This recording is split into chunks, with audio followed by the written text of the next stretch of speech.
Je suis Élodie Alexander, designer, fondatrice de l'Art Communique, une étude de design spécialisée en communication institutionnelle et territoriale. Quand on me demande, je suis designer quoi? Designer graphique, designer d'intérieur, designer UX, UI, etc. En général, j'insiste pour répondre que je suis designer tout court. Parce que pour moi, la question de faire des créations en design ou pas, de conseiller en design, d'accompagner sur des projets en design, etc., ce n'est pas tant la finalité qui importe, sinon la démarche de design qu'on impulse dans le projet.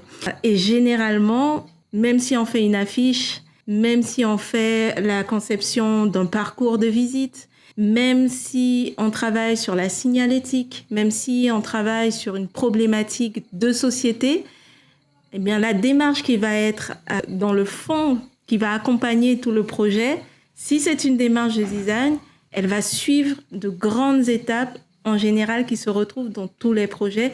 Et moi, j'accompagne sur cette démarche en design. La démarche a 3 grandes phases. La première qui va être une phase de diagnostic essentielle. Sans celle-là, c'est presque même pas la peine des fois de faire un devis parce que derrière le diagnostic, on va vraiment mieux comprendre les projets, on va aller vraiment dans le fond, on va rechercher les causes de la problématique, on va être au contact avec les parties prenantes pour faire ce diagnostic-là. Et véritablement, sans diagnostic, il n'y a pas vraiment de solution possible ou sinon, on ne fait que répondre à la demande du client. Sauf que parfois, les demandes des clients ne concernent qu'une partie du projet ou ne va répondre que sur un aspect qui a été tronqué à la base puisqu'on n'a pas bien compris quel était le problème. Le diagnostic va vraiment permettre de comprendre quel est le problème. Donc, c'est vraiment une étape fondamentale qui va être à la base du projet. S'en suivra une phase de création et même de co-création, parce que c'est une des particularités de ma manière d'accompagner les projets, c'est d'insuffler de la co-création dans le projet, c'est-à-dire créer avec les parties prenantes, les bénéficiaires, les clients et les clientes pour pouvoir élaborer des solutions qui soient appropriables par tous.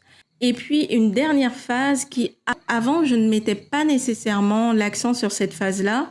J'avoue que j'étais un peu sous ce modèle de designer qui aime les choses très bien faites et très parfaites. Et donc, cette démarche-là, c'est la démarche de prototypage et de test et ajustement que j'emploie maintenant et que j'embrasse maintenant avec vraiment beaucoup de grâce finalement, même si ça a pris du temps. Mais c'est pour moi une phase hyper importante parce qu'elle va permettre d'éprouver finalement une solution, de voir est-ce qu'elle fonctionne vraiment, de ne pas se lancer non plus dans de très grosses productions qui vont donner des résultats qui ne seront pas à la hauteur des attentes, mais de pouvoir continuer à construire et implémenter et améliorer, etc. Enfin, je ne peux pas ne pas évoquer mon intérêt pour tout ce qui est de l'ordre du territoire et mon approche du coup du design et de la communication territoriale.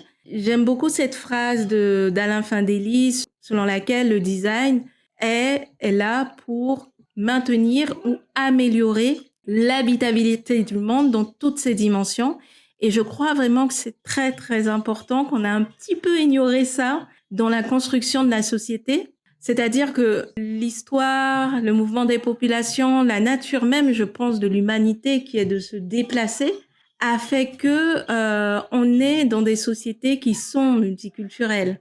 Pour autant, quand on regarde autour de nous, il y a plutôt une homogénéisation de tout ce qui nous entoure, comme s'il n'y avait pas de différence, il n'y avait pas de place finalement pour la différence, pour les aspérités, pour la multiculturalité. Et je pense que c'est notre responsabilité de faire en sorte qu'on ait une vraie représentation de la multiculturalité.